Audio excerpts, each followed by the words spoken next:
Hey, we're going to go live here on the Morning Waffle. Things are afoot. We'll get started just after this.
If I can remember how all of this fun stuff works, that's one of the pieces that isn't here yet, Rodney. It's the cable that's going to let us see what's going on here. Gotcha. I can see you guys if you look at my laptop. Yeah, turn that this way. I feel like I'm flying blind. I don't know why. Just for the record, I'm not Lauren. Yeah. Okay, well, I was going to say, Lauren, we need to talk about.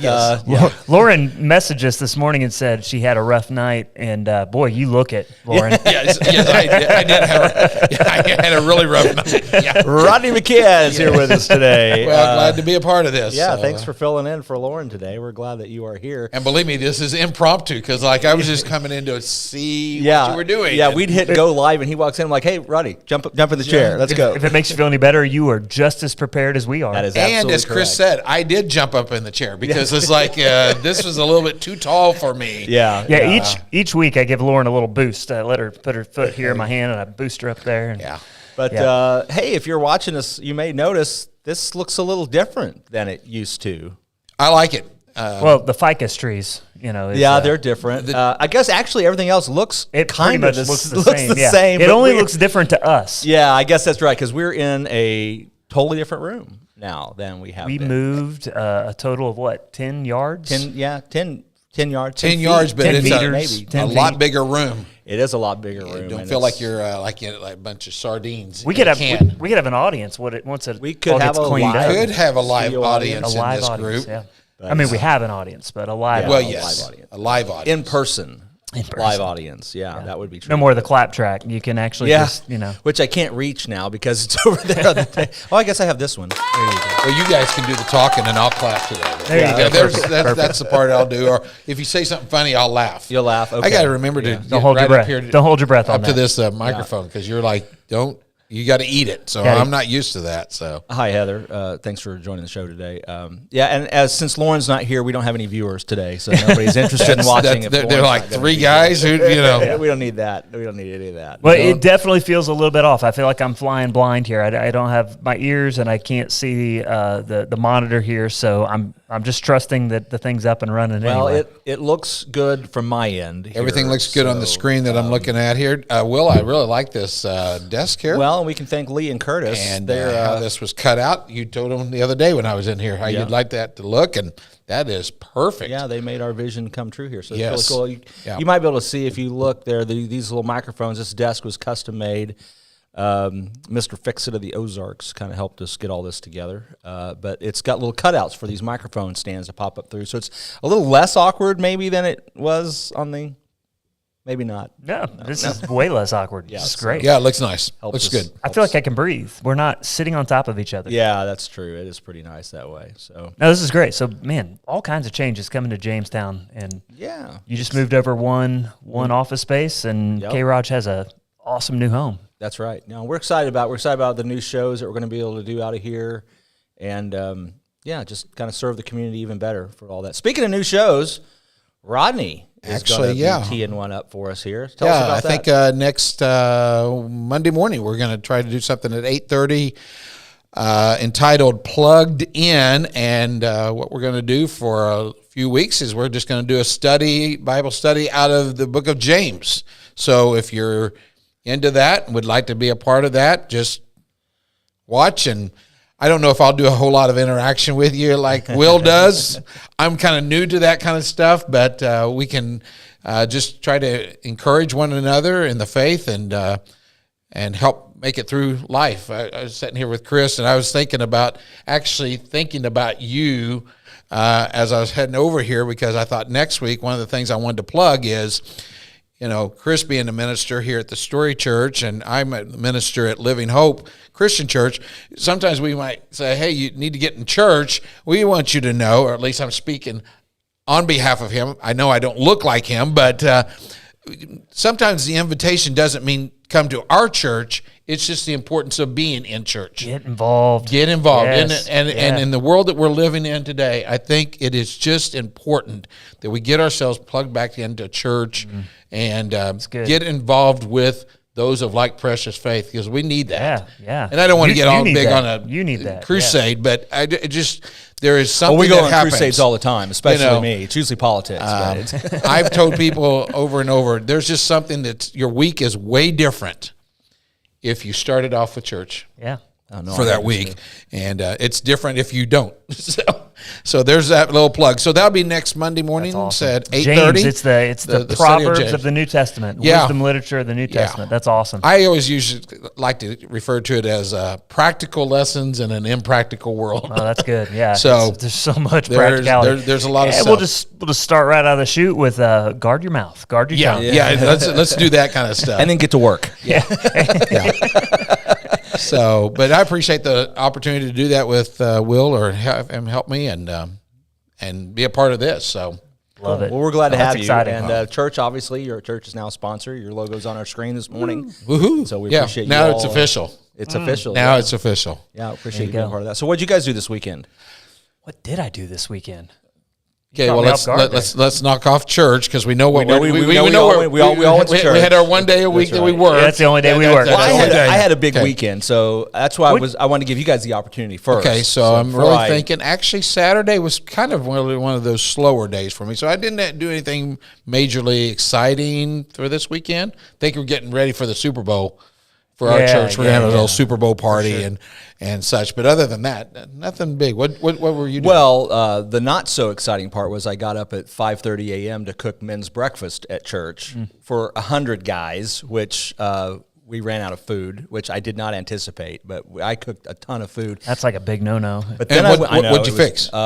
Hash browns, scrambled eggs, bacon, sausage. But I think the first guys that went through were like, heck yeah, and just loaded it up. By the way, how did your breakfast go Saturday? Didn't mean to interrupt you. No, they interrupt all the time. Was that the, was talking about the pancake? Yeah, pancake. So that was that a week ago? 2 Saturdays ago. Okay, yeah, how did that go? It was great. I mean, we met a lot of our neighbors. It was just fun to, that was a lot of fun just to have people show up and eat pancakes and hang out. Free food's always a good thing. Didn't mean to interrupt you, but I know that's what Lauren does a lot of times. She usually throws in things. We always interrupt around here. Yeah, there's no order, man. Yeah, so I went home after all that, took a nap. Then I got to go to the Cross Trail Outfitters annual fundraiser banquet. CTO, great Christian organization, takes young men out in the woods and makes them accept Jesus. No, takes them on hunting and camping. It's a Boy Scout-like thing, but it's Christian oriented, and so they're going to share the gospel with them. I like how you made that distinction. Yeah. Boy Scouts used to be a Christian oriented thing, but did I say it that way? That was a total. Just kind of rolled off. There you go. They just kind now of you know how I really feel, because I didn't even think about their that. roots are in Christianity. Yes, but the speaker was Willie Robertson from Duck Dynasty. Never heard of him. So I got to I know. I got to cross off another Robertson bingo square, because now I've had my picture taken with 2 of the Robertson boys. So nice. That was a big deal for me. And he was a great speaker. He did a great job. Who was the slow talking guy that was on their show? Mountain Man. Yeah. I was at a convention in Cincinnati, and there was a minor league baseball game going on, and he was doing autographs that night. Yeah. And well, what killed me about the show for him is he does a radio show. And you think the last thing you want on a radio show is a guy that talks like this on the. But he had a radio show and he did it. So. And everybody was able to keep up with him. Voice of the people. That's voice of the people, I guess. But Willie's message was really good, very gospel centered, and he told a story that I liked a lot. I thought it was very impactful. He talked about how he, everybody knows him. He's you're the duck guy. You're the duck guy. And he's like, yeah. And he said, my whole life I grew up and everybody knew Phil. And I was always one of Phil's boys. And they'd always go, he's one of Phil's boys. And he said, I always wanted to be, kind of my own, known for my own thing and be my own guy. And so I finally grew up and now I'm Sadie's dad. And I thought that's true. And then he told the story about the guy at his church and he named him, and I can't name him, but he said he just kind of an odd guy, maybe he said, maybe he didn't say it quite like that, but is just kind of known for just at random will just yell, Jesus, really loud, like in service, not in service, just Jesus. He gets really excited, and I guess they'd had him over to his house one time for dinner, and his other daughter, Bella, had said, oh, is that the Jesus guy? There you go. And he said, yeah, that's the Jesus guy. And he thought, here's this. He's known as the Jesus guy, and I'm the duck guy. I'm the duck guy. I want to be known as the Jesus guy. And then he went on and he That's gave a good illustration. A talk about that'll how, preach, as they say. That'll preach. What you have to do to be known as a Jesus guy. We've got this week's sermon done. That's done. Thank you, Will. Thanks, Willie. Thank you, Willie. Scratch that. That's an extra hour for you to do some physical training at the weight room. You think I spent an hour on my sermon? sermon? You guys can write a sermon in an hour. I'm impressed. I'll still get the weight training in, though. Yeah, you'll still get it in. Yeah, I bet. So, so we got a big game this week. I mean, we know that's on the docket, as far as the Eagles versus the Chiefs. Oh. So sports ball. Yeah. Oh, it's that oblong ball. It's a sports ball. Sports ball. There you go. See, the problem is you're talking to a soccer guy and a nerd. And so No, I joke. Okay. I grew up playing football. Most people don't think of me as the soccer guy. Like, there you go. I called you the soccer guy. He's the soccer guy. You are the soccer guy. I'm a Jesus guy who grew up playing football and now coaches soccer and plays soccer. There you go. Yeah. And by the way, the soccer team had a wonderful run this year. It's been amazing. We've had Stephen Dockham is going to get banned from the Waffle, FYI. What's he? I can't see the comments now. He said, "Go Eagles." Oh, wow. Go Eagles. Yeah, you won't have many friends in this town. Well, my son sent me something last night, and I don't know if I don't know if he came up with this or if he found somewhere else. Apparently, the team that wears the white uniforms are more likely to win than those who wear the colored uniforms. The colored uniforms are the home are usually their winning percentage is like 357 in the years of the Super Bowl. Who are and the color? Okay, this is the Eagles? This is a Super Bowl. Yeah, this is for the Super Bowl. So the Eagles are wearing green. Oh, so it's not looking good for them. So the Chiefs have got this thing won already. Well, that's what they say based on the statistics. So now, normally though, white jerseys are the away team or the home team? In the NFL, white is away. White is away. Yeah. Okay.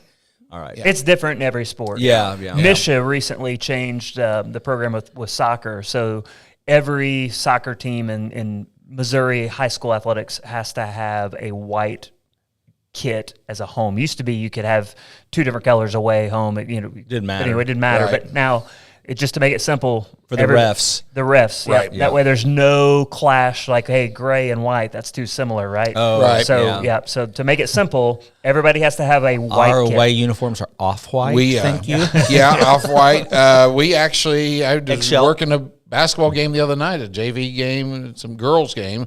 And the two teams, one of them was Kickapoo in gold. Gold, yeah. And another team in gray. I think it was Sparta they were playing. So they were like, do we call them white or gold? And we're like, I'm sitting at the scoreboard. Hey, it's gold to me. I'll know what you're talking about. But when refs call our games, they say red ball because it's maroon. That's just hard to say, right? Yeah. Sure. Oh, yeah. Yeah, it's just, just call it red. But this is the first time I'd ever ran the scoreboard for the soccer games.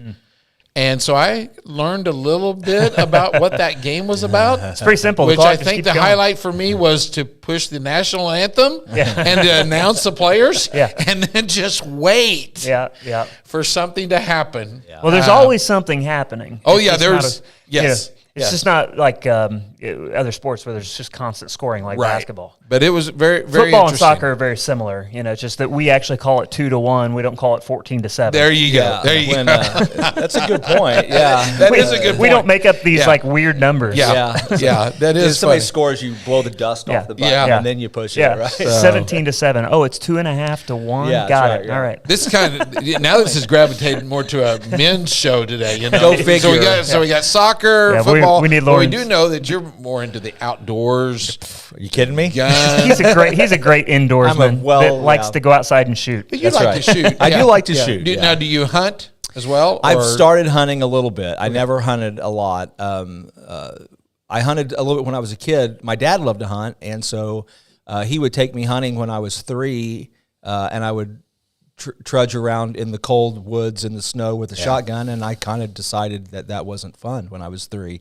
So it's taken me a little bit to come back around and decide that hunting something I want to do. But that was quail hunting. I discovered that deer hunting is nowhere near as strenuous as quail hunting. Exactly. Quail hunting, you got to walk around and follow that dog, but deer hunting, you just sit in the blind and wait for him to come to you. So I did a little deer hunting. I didn't get anything this year. I remember the first time we took my son, deer hunting. He was probably 4th grade, and he'd heard Dad and I talking about, that they're out there, and we'd seen signs of them. We sat down, and he just kind of sat there, and about 10 minutes into it, he's like, where are they at? Are you talking about quail? It's no, deer hunting. Oh, okay. Oh. And so Ian was like, where are they at? And I was like, where's what at? And he said, well, the deer. And I think he thought that you just went out and sat in the woods, and then the deer just came out and just kind of paraded for you like as a target. And occasionally. I'm like, that's not exactly the way it works. This is kind of a setting process. Yeah. And if we found out real fast, that's not what he was into. So, but I decided that's not a bad way to spend an afternoon some of these days. It is my reset button. I am a extreme extrovert, but hunting and working out are my 2 hard introvert moments. Like that's how I hit the reset button for sure. That's the one thing that Dad and I still do, that we try to do, and that's hunting season, and we just enjoy being out there. Absolutely. And who knows how many deer I've missed because I fell asleep in the afternoon, and did my own deer call with snoring, scared them away. But that doesn't work well. Yeah, it doesn't work well. So. Well, it's all good, but we do all that stuff. I know that my neighbors had a big weekend up there. I don't know if you guys have ever visited Mountainside Outfitters out. That's the big new gun store out there between here and Fordland. Yeah. They've been there for a year now, and so they had a 1-year blowout. Their parking lot was full all weekend because I drive past there, going in and out of my house, and I asked them, and they had over 1,200 people through that store during deer season? No, this weekend. Oh, just this weekend. Just this last weekend. They have a shooting range? No, they do not. They do not. They have a place where if you want to test fire a gun, you can do that. But it's not like a public range that you can just go shoot. No, they would looking to do something like that sometime? I have no idea. I'm sure they would love to because they're just that kind of people. But that's a great store. I've got some new hunting property I got to drive right by it. And so it's been fun to kind of just pop in there and check it out. It's a really cool spot. Yeah, it is a really cool spot, and I just think about all that revenue for Webster County out there. Oh yeah. Thank you for Greene County from running them out. Thank you, we appreciate that because now we've got them in Webster, generating all that revenue for us. So good. Well, they have a good following. Yeah, good following. So it's a lot of fun. They've got a factory built out there, so they're doing some manufacturing now too. So good stuff. Still got the big flag too. Oh yeah. And so a lot of people like that. It's important. Oh yeah. That was one of the highlights of us. My grandparents lived in Houston, Missouri, so every time we traveled, we knew we were getting closer to Springfield one way or the other if we saw the big flag. Highway. So I believe that's U Highway. All right, let me hear what you guys think about this. So I was listening to Ethan and Sarah Forehead's podcast this morning, great folks podcast, and they said that over this past weekend, which was the first weekend that Missouri has allowed recreational marijuana sales, they sold $8.5 million worth of recreational marijuana in Missouri. Is that not what's right behind your head there? No, it is not. Oh, okay, this is actually kind of looks like it, doesn't it? And things are different here in this studio. It's all plastic. Yes, that's plastic. That's it. It does kind of look like that, Chris. Not that I know anything about weed culture. I had the class in high school. Yeah, Like, this is what it looks like. The dare officer showed me what it looked Most like. of the guys are like, yeah. Yeah, this isn't the good stuff. Pass it on. That's right. But, okay, I'm just going to, I have not educated myself up enough about it, but I have a guy in our church that was just talking about this weekend because his mother has been put on some CBD stuff. And so he was struggling with that in the sense of he was a former highway patrol and he knew what this kind of stuff does. But is this going to help his mom with her aches and pains?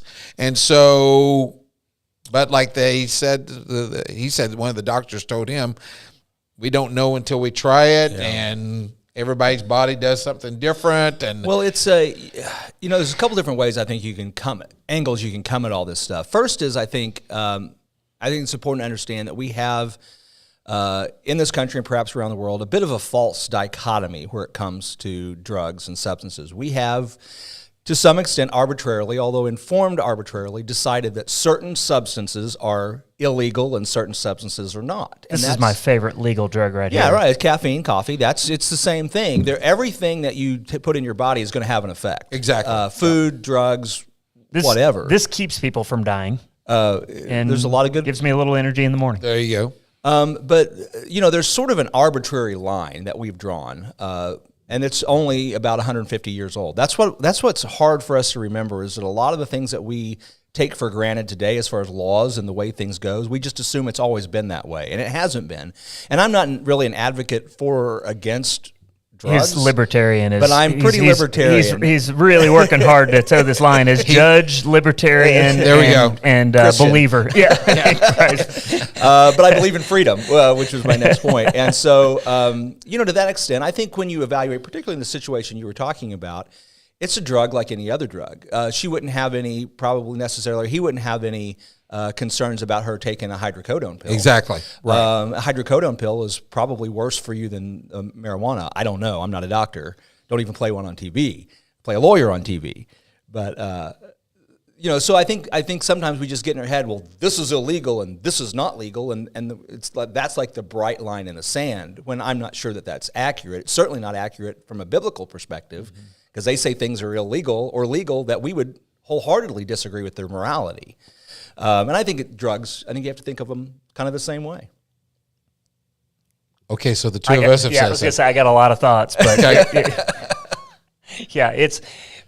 so for me, it really comes down to everything I put in my body. This is the temple. Of the living God, according to 1 Corinthians 6. So at the end of the day, I want to take care of my body. So with caffeine, I acknowledge I can't let this rule my life. Right. So as much as I love coffee, not to punish myself, but at least a couple times a year, I take a break to remind myself I don't need this. I enjoy this, but I don't ever want to live where something has a hold of me. Mm-hmm. Right. So when it comes to things like marijuana, there's that whole pot culture that, quite frankly, I just find annoying. Yeah. And so it's when we use the medical side of it to really just prop up this pop culture. Yes. That's where I tend to get annoyed with it. And it's pretty easy, if you're paying attention at all, who is in favor of this just because, hey, I love pot and I want us to be able to smoke pot, Exactly. But we're going to say it's medical, it's medicinal, right? So for me, that's the deal. There's a lot of conversation to be had about, is this a good drug to help people with pain? Are there other methods? A lot of things that people, talk about joint pain and different discomfort, a lot of it would be remedied if people just got outside and worked out, got some vitamin D, got some sun. A little bit of exercise. Right? A little bit of exercise. Diet. And I'm going to be fair. I always want to be fair. That's not possible for everybody, because there are certain conditions that keep you from being able to do those things. But there are also many things that you've done to put yourself in a position where you're now no longer able to go out and do these things. So there are other ways to look to get around these issues of arthritis and other pain issues that people have. So I want to be kind. I want to be gracious. I guess at the end of the day, I don't buy a lot of what I read about exactly the need for medical marijuana. Well, and that's not even what we're talking about at this point, because now it's recreational. Now it's recreational. You can just buy it because just you want buy to smoke weed. Yeah. Whoever and whenever. Yeah. Well, you went back and you're like, hey, Webster County's getting all this tax revenue, right? Like, at the end of the day, it's back to the lottery and gambling, casinos, all these things. It's, we're going to say it's good for the kids because now we have revenue. Well, sure, yeah. Everybody loves that. But those were guns, and we all like guns. Well, sure. But I'm just saying, like, you go back and that becomes the argument. They're going to smoke it anyway. Let's just make it readily available. Steven's trying to redeem himself. He said you had a very good point there, Chris. So, which point? I don't know. Probably one of your on your marijuana. You did articulate that very well. I don't know if I did, but we'll.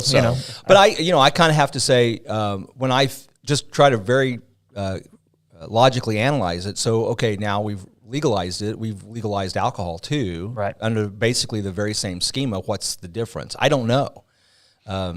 I don't know. Should we think differently about marijuana than we think about alcohol or not? Yeah, I can't figure out why we should. Yeah, but I get that. But maybe we should. I don't know. Good question. We'll hear from our viewers. Maybe all three of them. No, yeah, not very many. You guys just don't like us. Everybody likes Lauren. We know. We know. It's Lauren. It's Lauren. It's Lauren because she keeps this kind of going. Yeah. She has this way. In fact, I thought she would at least type in and say hi. I guys. think if she's not here, she's pretty sick. She must be really not feeling well. Usually she's got a Clara story or almost burned the house down story. In fact, if she's sitting here next week, when she's sitting, not if, when she's sitting here next week, she will take up the first 10 or 15 minutes to tell us how bad we really did.